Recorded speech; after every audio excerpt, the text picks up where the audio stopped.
again! It's almost! He's done it again! Unbelievable! Oh, straight into the roof of the net. Nice one. Straight down the middle. So a good performance from both teams here today. Hi, you're with Firstpost. I'm Rupha Ramani. Let's get the show started.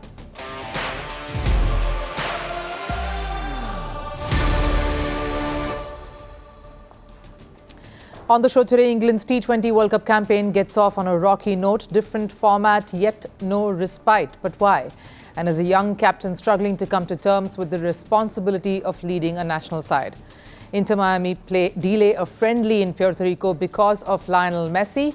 Is this damage control and learning from Hong Kong, or just an over-reliance on Messi with a World Cup in USA around the corner?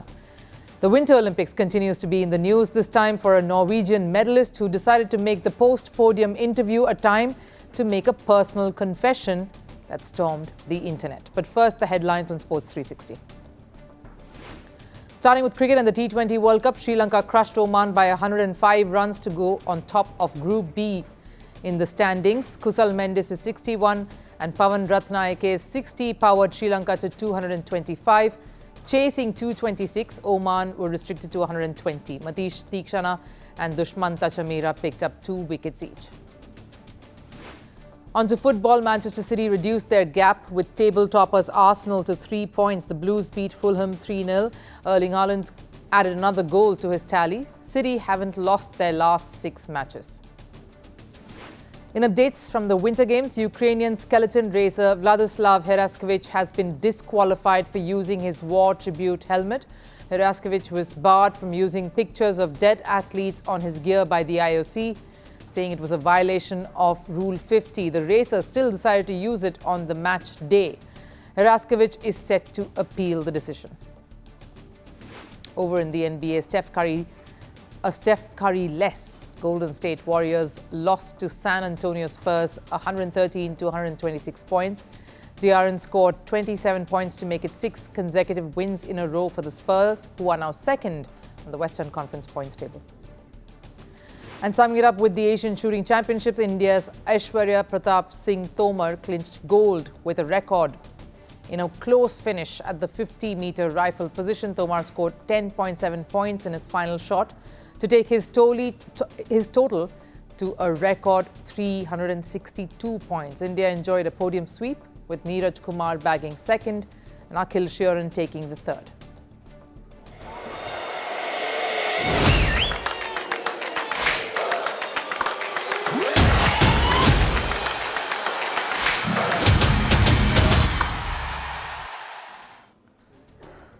The England cricket team suffered their first loss in the T20 World Cup to a resurgent and fighting West Indies outfit, reopening wounds that a mind-numbing Ashes defeat had first inflicted. Now, I know what you're thinking. Different formats. Plus, this side entered the World Cup high on wins over Sri Lanka. So how then has the start to their campaign been so shaky? Because this loss comes after their narrow, by the barest of margins, escape when they played Nepal in the first game. So what's gone wrong with the English script, even as West Indies has rocked back into T20 dazzle mode in style? The answer to this is pretty simple: hunger and maturity, 2 words that seem to have separated West Indies and England last night. Let's look at England first, the team that could somehow cross over to the next phase. Not with any confidence or sense of pride though, but with bruised and battered egos instead. They say 2 common mistakes can turn a crisis into a major disaster, and this T20 World Cup campaign is turning into one for England already. They were completely at sea in their tournament opener against Nepal. Senior cricketers huddled after every over. Tension was mounting, Nepal inching closer to a memorable win. The panic that was setting in was there for all to see. England almost lost their plot. Lack of experience did Nepal in. Sometimes you have to win ugly. Games like this give you experience you can't manufacture. Hopefully, when we're in similar situations later in the tournament, we'll be better for it. Yes, I agree. Sometimes you have to win ugly, but against whom? That matters. This isn't to say Nepal was an easy 2 points in the bag. This is to say England did not know what hit them.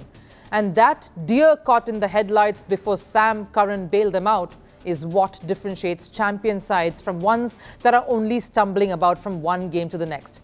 And then, of course, in that second match came the West Indies as opponents, full of fire and renewed energy, a team that looks threatening enough to go all the way. A team that had lost many games to England just before this one, and England just could not negotiate the spin on offer. Wickets just kept tumbling and they folded with 30 runs still to get. One thing I would say is we were probably a little bit careful. With the power we had at the back end, myself included, I could have taken a risk a little bit earlier. We played spin outstanding in Sri Lanka. We've just had a bad day today. The truth was there for all to see. England floundered. They thought dew would help them and slow West Indies down in that response. There was no dew. Tough luck. So out went their calculations, and I'm guessing with it the skills to adapt to the situation at hand and play it out. And this, in fact, takes me back to last month when England was playing Sri Lanka in preparations for this World Cup. Harry Brook, as captain, was in fine form, knocking a blistering century and celebrating it with a beer smash gesture.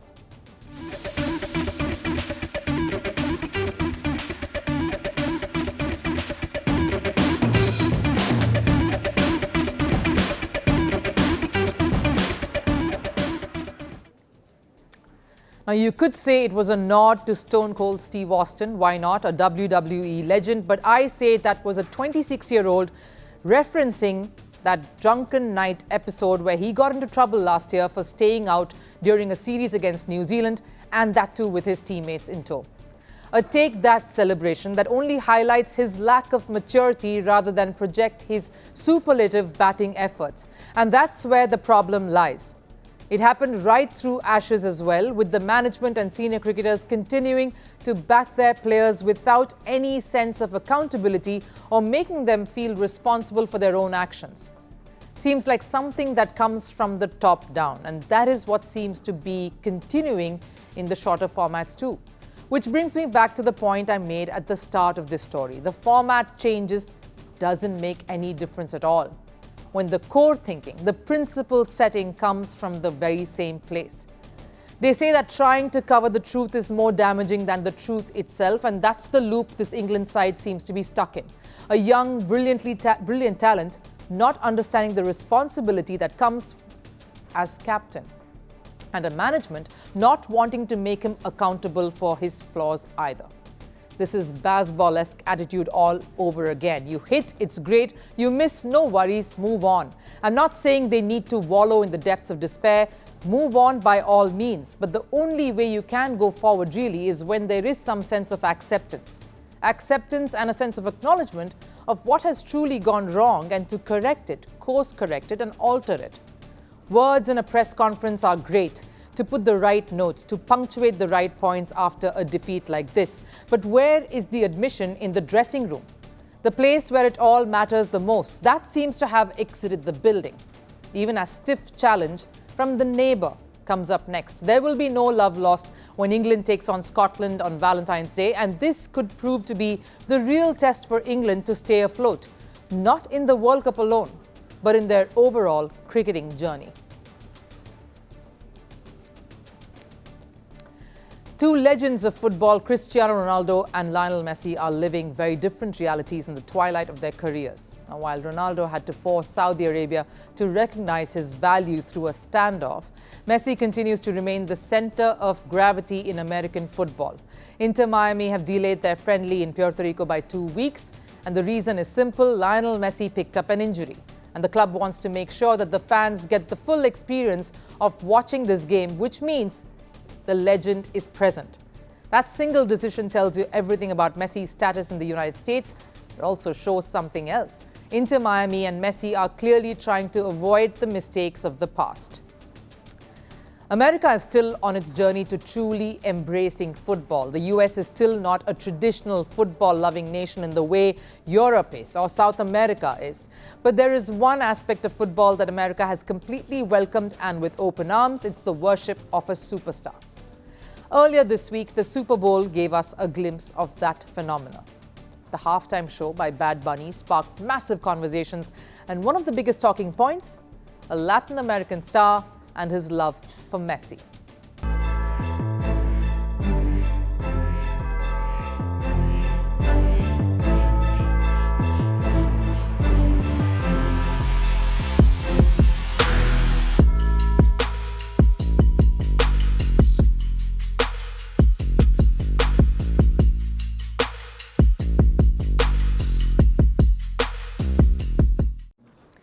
That's the level of Messi's cultural impact. But the admiration isn't just symbolic, it is deeply practical.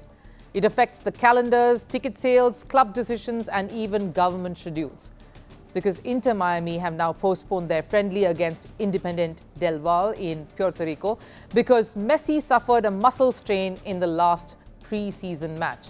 And the club didn't want fans to turn up, only to realize that the man they came to see was not playing.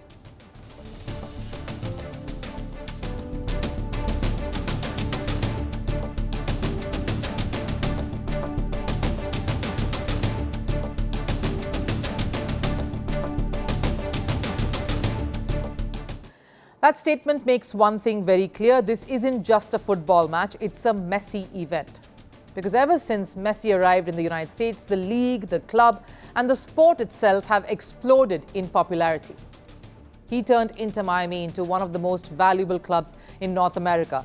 He boosted ticket prices. He drove up merchandise sales. He filled the stadiums across the country, even away from home. In short, he made MLS globally relevant. And that's where the contrast with Ronaldo comes in. Ronaldo did something similar in Saudi Arabia. He opened the floodgates there. He attracted the stars. He turned Saudi Pro League into a global talking point. But unlike Messi, he endured financial disparity. He missed matches and pushed the system to listen to him. Messi, on the other hand, has become the system's centerpiece in America. But is the Puerto Rico postponement only about Messi's influence? Not entirely. There's another major factor here, and it comes from a painful memory in Hong Kong back in 2024. Inter Miami was scheduled to play a friendly against Hong Kong 11. The match was heavily promoted around Messi, but Messi didn't show up, and that too because of injury. What followed was chaos. Fans booed, refund demands were pouring in, sponsors were furious, organizers faced a public relations disaster. It was one of the biggest controversies of Messi's MLS era.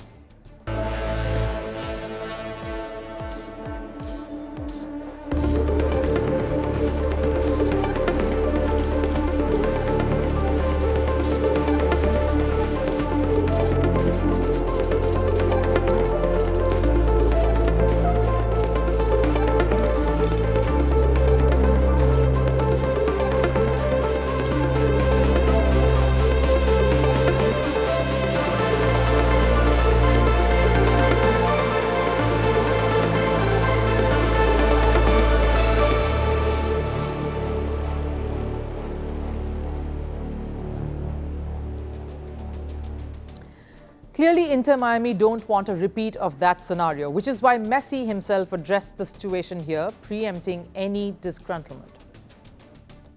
I'd like to send my greetings to the people of Puerto Rico. The truth is that in the last match in Ecuador, I ended up with a discomfort. Together with the organizers and the club, it was decided to suspend this match. I know tickets had already been sold and everything was set in motion, so hopefully we can make it happen later.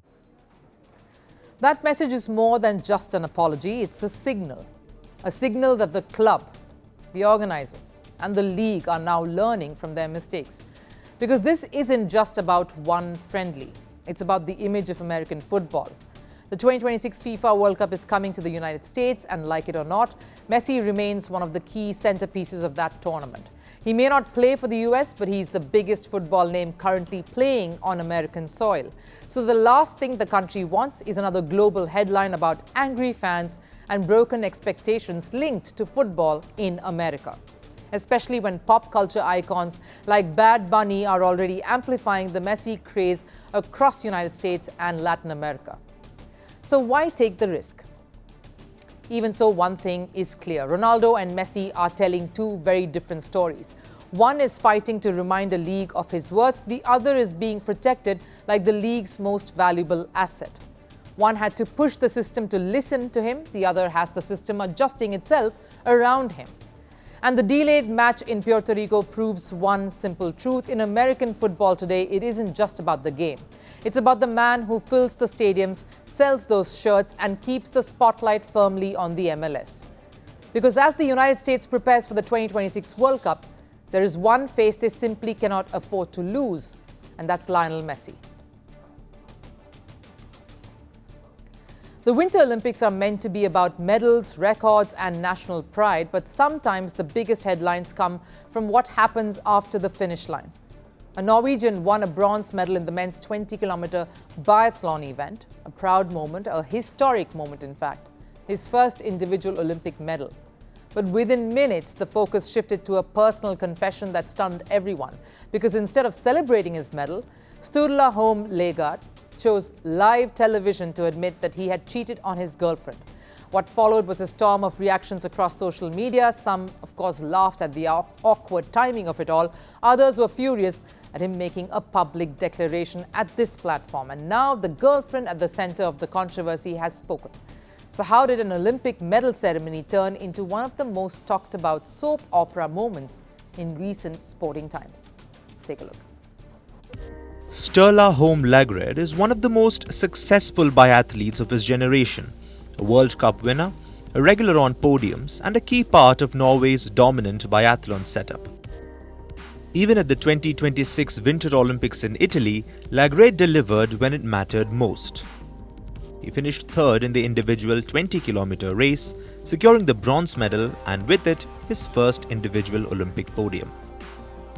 For most athletes, this would be the moment to talk about years of training, sacrifices, discipline, and the dream of standing on the Olympic stage. But Lægard chose to do something else. The 28-year-old used his post-race interview to confess that he had been unfaithful to his girlfriend. There's someone I wanted to share it with who might not be watching today. 6 months ago, I met the love of my life, the most beautiful and kindest person in the world. 3 months ago, I made my biggest mistake and cheated on her.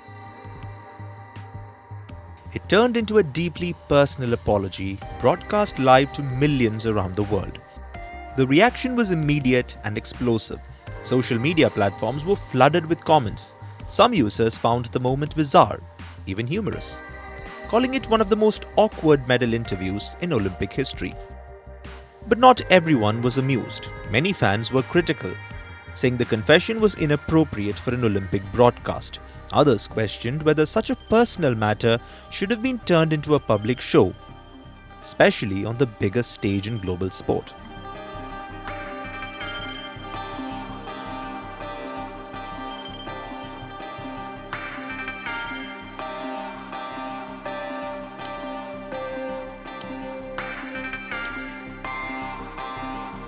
Soon after the interview, another twist followed. Lægard's now ex-girlfriend responded to the confession. Choosing to remain anonymous, she said it was hard to forgive him, even after what she described as a declaration of love in front of the entire world. Her response added a sobering tone to what many had initially treated as an internet moment. The episode has once again sparked a broader debate. Where should athletes draw the line between their personal lives and their public image? Because for Lægard, a career-defining medal will now be remembered more for a confession that did not quite land. Time for last serve. Seahawks fans, known to be the loudest in the sport, flooded downtown Seattle as the team celebrated their Super Bowl win with a victory parade. Take a look at how the city sung in unison for their first title since 2014.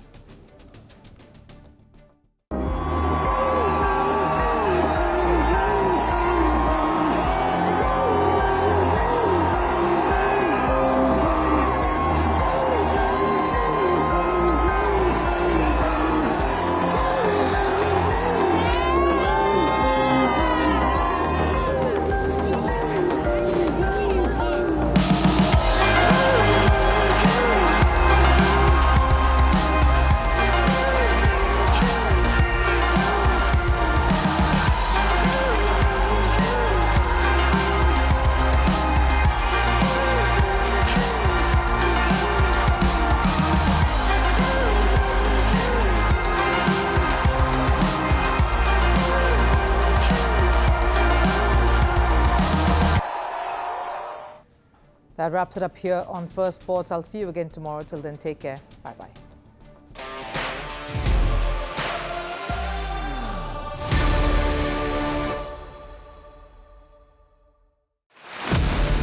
Power doesn't end quietly. Some deaths are not accidents. They are messages. A gunshot. A crowd. A country frozen. The killer disappears.